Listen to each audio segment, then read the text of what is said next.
اللہ اکبر، اللہ اکبر۔ السلام علیکم ورحمۃ اللہ، السلام علیکم ورحمۃ اللہ۔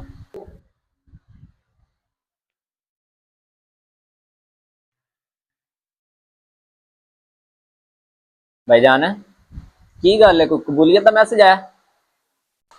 وہ کر صاحب کال آئی سی ذرا دکان تو میں ذرا میں دیکھ لا کر سب کی دوست کا میسج آئی وہ چیک کر سکتے ہیں۔ کر صاحب میں فیس بک چیک کرنے بس ماشاء اللہ جی، کسی کو کال آ رہی ہے، کسی نے میسج چیک کرنا ہے، کسی نے فیس بک چلانی ہے، یہ کیسی باتیں کر رہے ہیں آپ؟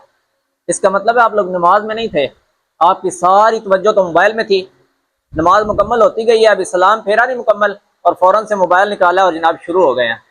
تو اللہ کے بندو جب مسجد میں آ جاتے ہیں تو پھر دنیا سے رابطہ ختم کر کے اللہ سے رابطہ مضبوط کر لینا چاہیے۔ مسجد میں آتے وقت اپنے موبائل فون کو آف کر لینا چاہیے۔ جب مسجد میں آ جاتے ہیں تو پھر دنیا داری کے معاملات کو باہر چھوڑ کے آ جانا چاہیے۔ اسی لیے تو ہمارا نماز میں دل نہیں لگتا، ہم کیا کرتے ہیں، بے چینی میں ہی ہم نماز پڑھتے ہیں، ٹکریں لگاتے ہیں اور پھر چلے جاتے ہیں، پھر بعد میں کہتے ہیں کہ ہمیں کوئی اثر نہیں ہماری طبیعت پہ پڑ رہا۔